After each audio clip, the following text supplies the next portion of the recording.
तो चलिए आज हम लोग शुरू करते हैं अपने अगले टॉपिक की तरफ। व्हीटस्टोन सेतु कल हम लोगों ने पढ़ा था। आज हम लोग व्हीटस्टोन सेतु के कुछ उदाहरण देखने जा रहे हैं, है ना, जो हमारे एग्जाम की दृष्टि से वेरी इंपॉर्टेंट है। तो आइए समझते हैं। हमारे पास एक एग्जाम्पल यहाँ पढ़ा हुआ है और आपसे पूछ रहा है कि यदि परिपथ संतुलन की अवस्था में हो तो आर का मान क्या होगा। संतुलन की अवस्था का मतलब क्या समझते हैं? संतुलन की अवस्था का मतलब क्या समझते हैं? यहाँ पे धारा का मान क्या होगा? जीरो होगा। इसमें कोई धारा नहीं बनेगा, अर्थात इस परिपथ का कोई मतलब नहीं है। ठीक, तो हम लोगों ने कल देखा था, क्या देखा था? R1 बटे R2 बराबर R3 बटे R4। ये देखा था, इतना बटे इतना बराबर इतना बटे इतना, ऐसे लिख लो। R1 बटे R2 बराबर R3 बटे R4। तो क्या लिखोगे? R1 का मान 4 मान लो, इसका 6 मान लो, बराबर उसको कितना मान लो? 8, इसको कितना मान लो? R4, है कि नहीं? 4 दूनी 8, है ना। अब क्या बचा? 1 बटा 6 बराबर 2 बटा कई? अरे 6 दूनी 12।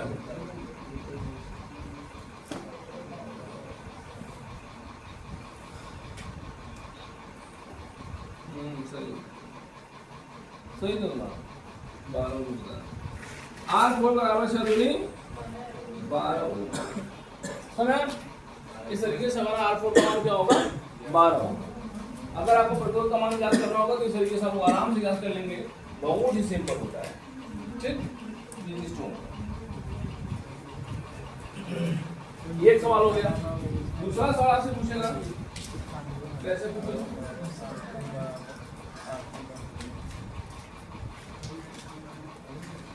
ये हटाए का पूछा था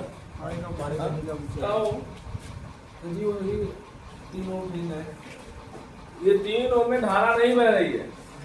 क्यों? क्योंकि संतुलन की अवस्था में कल मैंने समझाया था, जब परिपथ संतुलन की अवस्था लिखा है, यदि परिपथ संतुलन की अवस्था में होगा तो न यहाँ से यहाँ धारा जाएगी, न यहाँ से यहाँ जाएगी, अर्थात इसमें कोई धारा प्रवाहित, तो इसके लगे और ना लगे रहने से कोई मतलब नहीं है। बचे कौन कौन? ये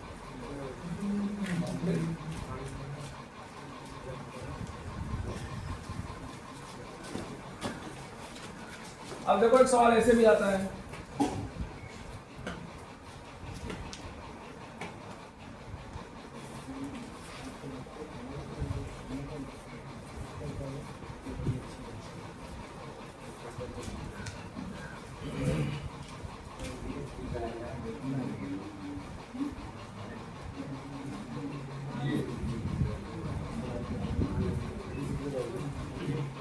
ऐसा सवाल आता है ना, दिया रहेगा 8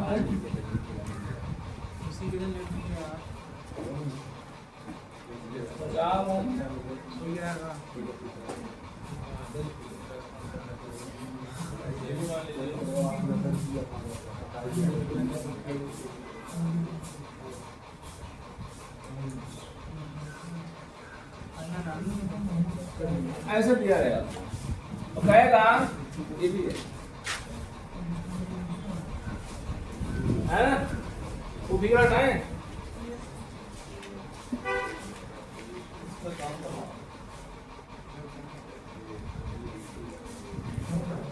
इस वाले फिगर में आपसे कह रहा है कि यदि परिपथ संतुलन की अवस्था में, संतुलन अवस्था क्या मतलब है?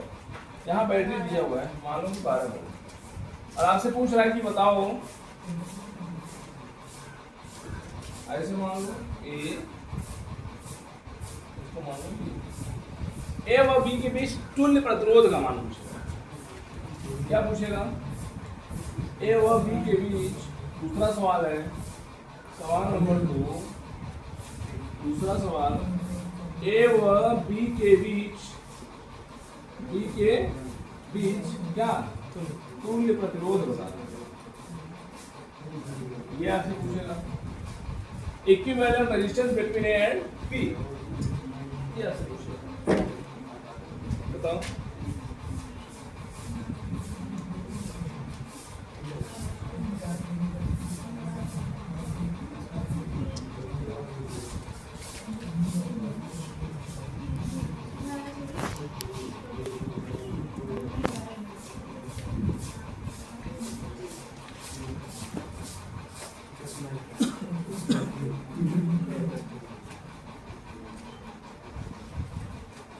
अगर बात करें यहाँ की 8 है, 4 है, यहाँ 16 है, यहाँ 8 है। पहले ये चेक करो संतुलन की अवस्था में है कि, अगर संतुलन की अवस्था में नहीं होगा तो धारा यहाँ भी बहने लगेगी और तब इसकी भी गिनती हो जाएगी। ठीक, लेकिन चेक करो 8/16 हल करो कितना आएगा 1/2 और 4/8 हल करो कितना आएगा। अब ये मत सोचना वैसा ही ठीक है छपा रहे तो ही वीट स्टोन समझना है, ऐसा भी छपा रह सकता है या कोई और पैटर्न भी ले सकता है। या आपको खुद ही समझना है कि हमारा वीट स्टोन है कि नहीं है। बात समझ आया? तो इसको आप लोग जानते नहीं रखते। चलो इसको करो। अब बताओ इसमें तो धारा नहीं बह रही है, कारण ये कि वीट स्टोन से संतुलन की अवस्था में है और संतुलन की अवस्था में होगा तो धारा नहीं बहेगी। अब ध्यान दो ये और ये श्रेणी क्रम में हो गए और ये भी श्रेणी क्रम में हो गए। जब ये श्रेणी क्रम में होंगे, श्रेणी क्रम में प्रतिरोध को सीधा सीधा जोड़ दिया जाता है तो 8 4 12 हो जाएगा। 12 ओम ये हो गया और 16 8 24 ओम ये हो गया। ठीक है, 12 ओम ये हो गया, 24 ओम हो गया। अब यहाँ पॉइंट ए है और यहाँ पॉइंट बी है। अब बताओ बता लोगे तुमने प्रतिरोध, ये समांतर क्रम में है और समांतर क्रम का फार्मूला क्या होता है R इज इक्वल टू क्या R1 R2 अपान R1 प्लस R2 या समांतर क्रम में 1 upon R is equal to 1 upon R1 plus 1 upon इसी को सॉल्व करो तो ये मिलेगा। ठीक, जैसा कि हम लोग संधारित्र लिखते हैं, संधारित्र उल्टा चलता है। संधारित्र में ये फार्मूला श्रेणी क्रम के लिए है, संधारित्र में ये फार्मूला किसके लिए है, वहां C1 C2 अपान C1 C2 आइएगा काल क्या है सारे पांच ले आइए। R बराबर R1 R2 12 और 24 12 गुणे 24 बटे 12 धन 24 12 तो 48 12 गुना 24 24 हो तो 26 बटे 36 सही है। काट दो इसको, कैसे कटेगा 2 से 4 से कटेगा क्या 4 से 24 4 6 24 4 7 28 और 4 9 36 67 बटे कितना आया 9 ओम आएगा। इसको भाग दे लोगे 9 7 63 9 7 63 कितना होता है 4 9 चौके 36 9 चौके 36 कितना हो समझ। तो अगर हमारा वीट स्टोन संतुलन की अवस्था में आए तो इस तरीके से हम लोग काम करेंगे। ठीक है सर वहाँ 6 की जगह 8 क्या हो गया कहाँ 6 जगह 8 ये 288 12 जो 45 और 12 गुना 24 24 4 28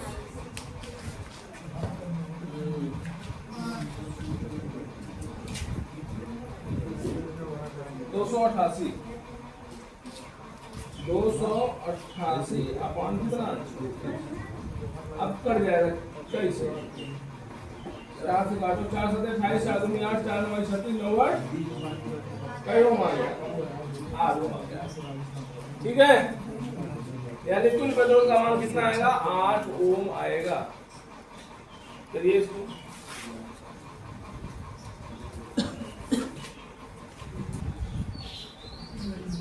एग्जाम्पल नंबर क्या है ये 3 कहाँ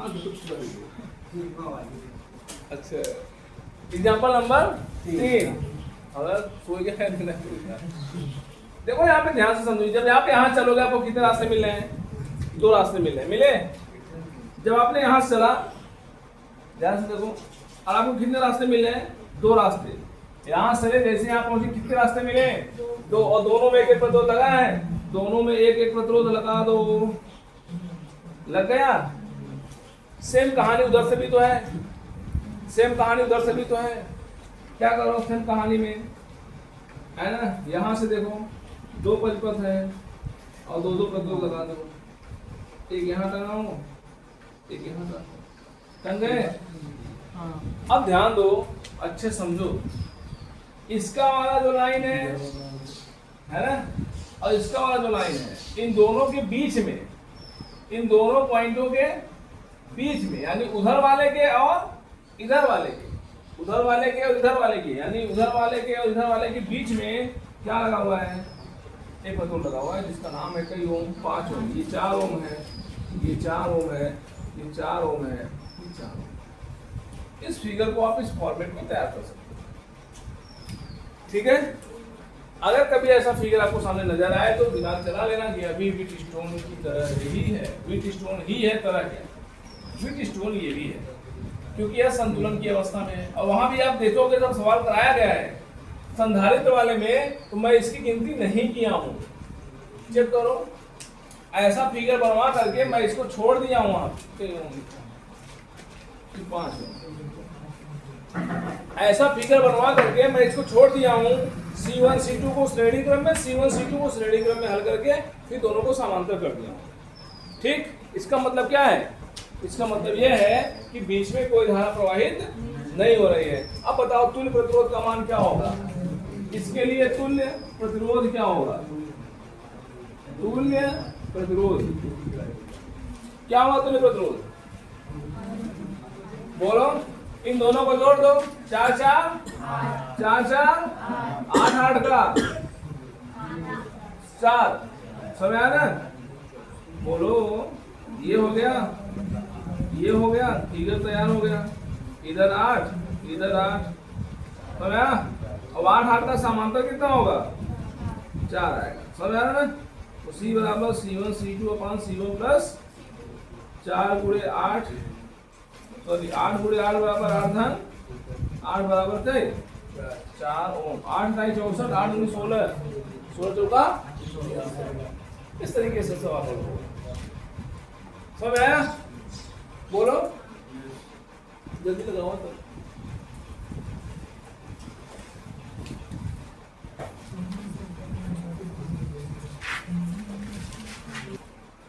ठीक, इसका मतलब है कि जो फिगर है हमारा, इसमें कह रहा है गैल्वेनोमीटर में प्रवाहित धारा का मान क्या होगा।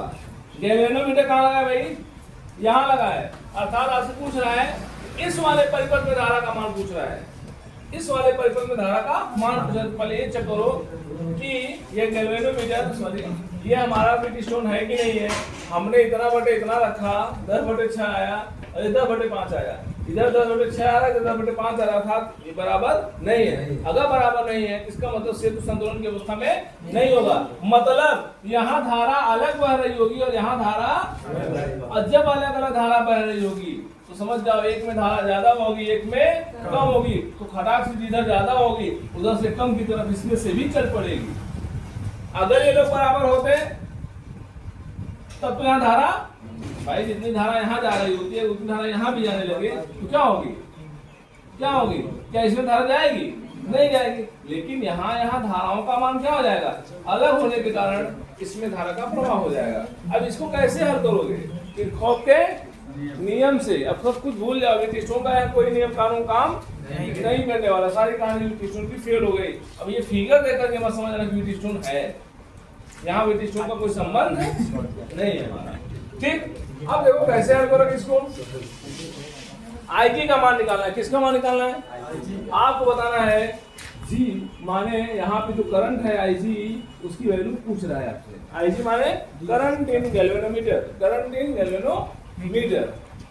अब आप देखिएगा, सपोज करो कि हमारे पास यहाँ पे जो बैटरी लगी है, यहाँ पे प्लस टर्मिनल है माइनस टर्मिनल है, यहाँ से करंट बहेगी, जैसे समझे इधर, यहाँ से करंट बहेगी, मान लेते हैं करंट कितनी जा रही है, कितनी करंट जा रही है I, और जैसे यहाँ पहुंची तो भागों में क्या हुई, बट गई, क्या हुई, तो चलो मान लेते हैं इधर हमारी करंट गई कितनी I1, और इधर हमारी गई कितनी I2, दो भागों में बट गई, उधर I1 निकल गई इधर। चलो थोड़ा सा इधर पढ़ते हैं, I2 जब यहाँ पहुंचेगा फिर इसको दो रास्ते मिल रहे हैं, जैसे यहाँ पहुंचे इसको कितने रास्ते मिल रहे हैं, कुछ इधर निकलेगा, कुछ इधर निकलेगा। अब पता नहीं इधर निकलेगा कि इधर निकलेगा, है कि नहीं। तो चलो मान लेते हैं कि धारा कहाँ जा रही है, यहाँ गई, यहाँ कितनी धारा जाएगी, कितनी धारा जाएगी। अब समझना I2 में से I धारा इधर चली गई, बची हुई धारा कितनी होगी, बोलो I2 माइनस IG, इतना समझ में आया? क्या किया मैंने, I2 धारा गई, दो भागों में बट गई, और जब दो भागों में बटी तो कुछ धारा कहाँ निकल गई, नीचे की ओर निकल गई, इसका मान IG था। और जब I2 में से कौन चला गया, IG चला गया, बची हुई धारा I2 माइनस IG किधर जाएगी, उधर जाएगी। समझ आया? अब ध्यान से समझो, दिमाग चेक करके, ये धारा आई यहाँ पे, ये धारा आई यहाँ पे, I1 इधर से आया, IG इधर से आया, I1 इधर से आया, IG, और दोनों लोग मिलकर के किधर निकलेंगे भाई, इधर निकलेंगे। कौन से नियम के अनुसार? अरे किरचॉफ कौन नियम? प्रथम नियम के अनुसार। किरचॉफ का प्रथम नियम है कि आने वाली सभी धाराओं का योग जाने वाली सभी धाराओं के बराबर होता है। होता है नहीं होता है? ये कौन नियम है? प्रथम नियम है। ठीक, अब बताओ इसका मतलब इधर जो धारा जाएगी वो कितनी होगी? पूरा बताओ, इधर जाने वाली धारा कितनी होगी? I2 plus I1 plus IG। ये आधा छोटा लिखो, आधा बड़ा लिखो, सबको छोटे लिखो। यहाँ भी I1 कर लो छोटा वाला, ठीक, यहाँ भी I1 कर लो,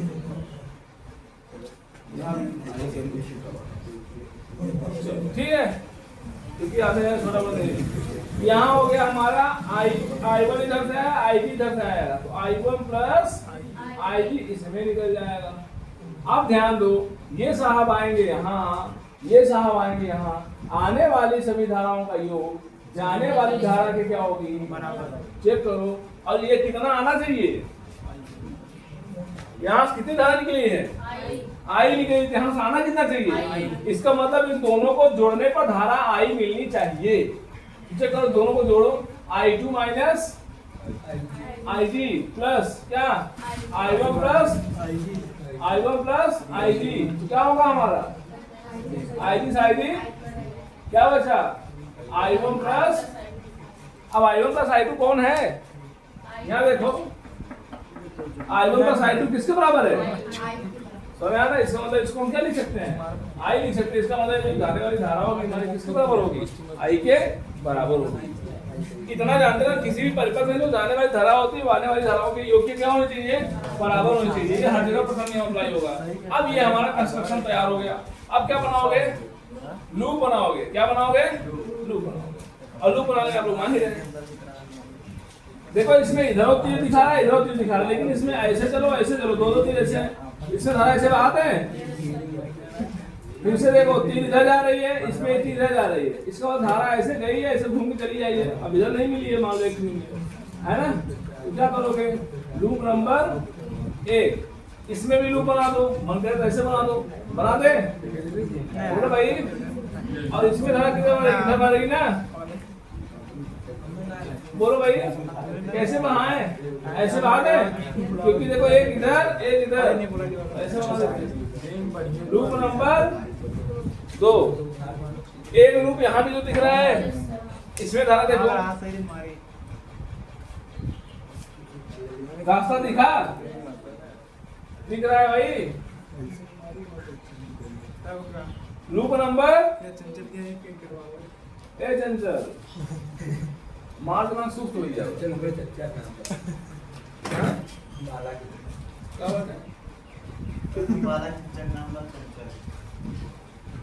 बहू का खानदान नाम हम मांग करते। इधर समझ आया इतना? अब बताओ क्या करना है भाई, अब क्या करना, अपने नियम पे जाओ। क्या करोगे, समीकरण तैयार करोगे। फिर समीकरण क्या करना पड़ेगा, कई समीकरण तैयार होंगे, 3 समीकरण तैयार होंगे, तीनों को हल करोगे तो वहां से IG का मान निकल करके आ जाएगा, है ना, बवाल का धमाल। अब ये सवाल 5 नंबर का हो गया। क्या नंबर का, वो सब सवाल कैसे थे, जो कि किरचॉफ के नियम का पालन करेगा वो सस्ता सवाल हो गया, और जो पालन नहीं किया वो महंगा हो गया। तो ना जो व्हीटस्टोन के नियम का पालन किया, मतलब जो व्हीटस्टोन थे वो तो बड़े आराम से लग गए, और जो व्हीटस्टोन नहीं है वो खतरनाक सवाल है। और इसको तो हम लोग समीकरण बना तो ले रहे हैं। लूप नंबर 1, ए बहु इन लूप फर्स्ट, जल्दी जल्दी बोलो, इन लूप फर्स्ट, इसका नाम थोड़ा कर दो, A B C D E मान लो, ठीक है, A B C D। अब बताओ A B D A, in loop first A B ए से बी चलो, माइनस ए से बी चलो, माइनस 100i2। अब तो आ रहा होगा, ये वो नहीं आ रहा है। अब बी से डी चलो, माइनस 15 बी से D, B D C B. अरे समीकरण लिखा था। 50 है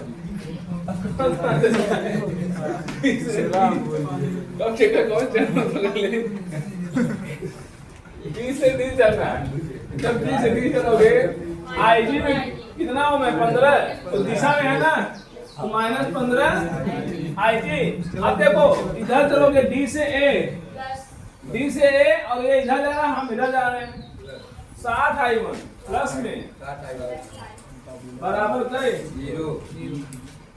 इसको थोड़ा सिस्टमैटिक कर लेते हैं। i1 को पहले ले लेते हैं, फिर i2 ले लेते हैं, फिर i3 क्यों लेते हैं, कोई दिक्कत नहीं है। 60i1 माइनस 100i2 माइनस क्या जी 15i2 बराबर क्या? कुछ कॉमन कर सकते हो क्या इसमें से? क्या कॉमन है? 5 कॉमन है। 5 बराबर में 60 और 5 विषम में 100 और 5 नहीं आई, सही है ना? 5 कॉमन करो, 5 को भेज दो इधर, 0/5 होगा, वैल्यू 0 हो जाएगी, अर्थात 5 बेचारा गायब हो गया।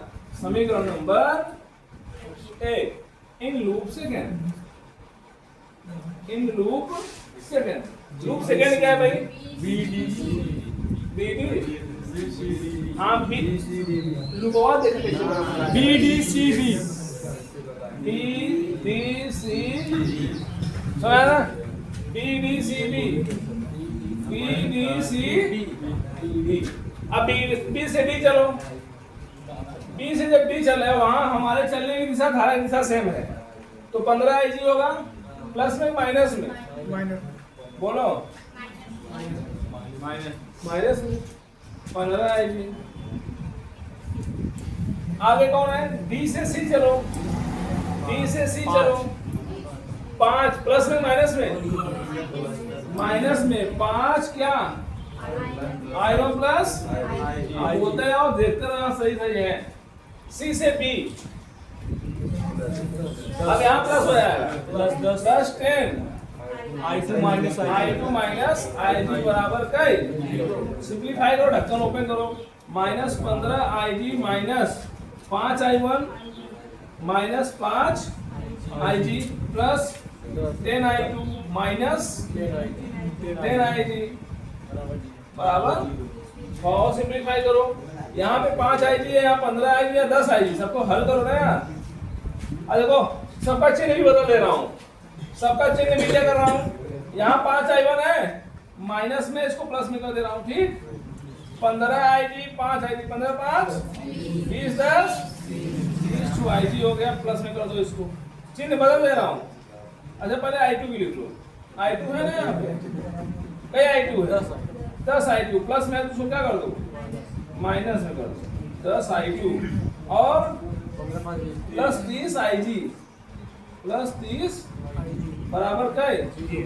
कॉमन कर लो 5 कॉमन करें, हाँ कॉमन कर लो। जब 5 कॉमन करोगे तो यहाँ बचेगा i1 माइनस 2 i2 धन 6 ig बराबर 5 गया तो भाग हो गया, वैल्यू 0 के समीकरण नंबर। इतना सरल कर लिया करो आप लोग भी, नहीं तो महंगा पड़ जाएगा समीकरण हल करना।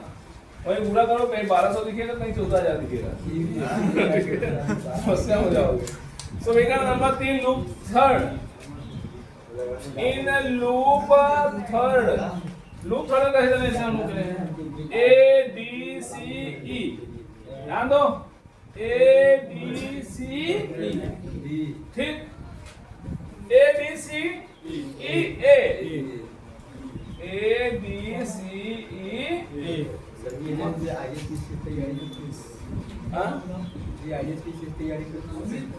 होगा वो सरल रहता, ऐसे सरल रहेगा।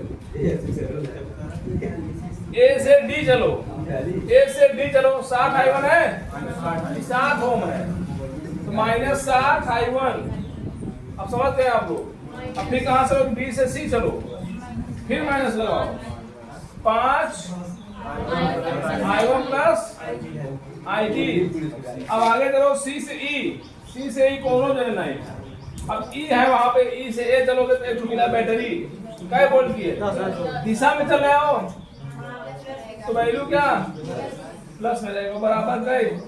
सिंपलीफाई करो, -7i1 -5i1 -5i3 धन 10 बराबर गए। देखते रहो मैं माइनस प्लस गड़बड़ ना होने पाए। और 7 5 65 में चिन्ह बदल दे रहा हूँ, 65i1 माइनस प्लस 5i3 कर दो, दोनों सम माइनस से मैंने सबको प्लस कर दिया और -10 बराबर गए। यहाँ भी 5 कॉमन है क्या, 5 कॉमन कर लो ना, कौन सी सब 5 से हमें 65 13i1 5 Ekka i3 Ekka i3 तो 5 दूनी 10 बराबर गए। समीकरण नंबर, अब आप लोगों को समीकरण हल करना बहुत तेज आता है, कैसे हल करोगे ध्यान दो। चूंकि यहाँ पे i1 और i3 एक समीकरण पहले से पढ़ा है, अब एक समीकरण ऐसा तैयार करो जिसमें केवल i1 हो और i3 हो, उसको कहां से तैयार करो, समीकरण एक और समीकरण और दो, एक और दो से i2 को एलिमिनेट कर दो। i2 को क्या करोगे, गायब कर दोगे। अब i2 को गायब करने के लिए क्या करना पड़ेगा, 2 का गुणा इसमें करोगे पूरे समीकरण में और 20 का गुणा इसमें पूरे करोगे, तो i2 से i2 कट जाएगा। अब बचेगा i1 को हल कर लोगे, i3 को हल कर लोगे, एक नया समीकरण बनेगा। अब i1 जो नया समीकरण बना, चौथा समीकरण, वो तीसरे वाले के साथ क्या कर देना, हल कर देना। वहां किसका मान निकलेगा, i1 का और i3 का, ये तो दोनों समीकरण हल कर लोगे ना। अब वो भी i1 i3 का मिलेगा, ये भी i1 i3 का है, तो i1 i3 निकल जाएगा, ठीक है। अब फिर जब i1 i3 आ जाए तो किसी भी लेजर पर तो चाहे एक में रख दो, चाहे दो में रख दो, चाहे तीन में रख दो, i1 i3 रखोगे तो अपने आप कौन आ जाएगा, i2 आ जाएगा। हालांकि हमको पूछ रहा है i3 का मान पूछ रहा है, हम चाहेंगे तो i3 का मान हल करके रुक सकते हैं, ठीक। लेकिन मान लो कोई और पूछ ले अगर, तो आप आगे करोगे, तो आपको i3 का ही मान निकालना, तो आप समीकरण हल करोगे तो आराम से निकल जाएगा। कौन कौन हल करोगे, समीकरण 1 और 2 को हल करोगे और फिर जो वैल्यू आएगी समीकरण वो 3 के साथ हल करोगे, ठीक। और ना आया तो बताओ, अब सही है।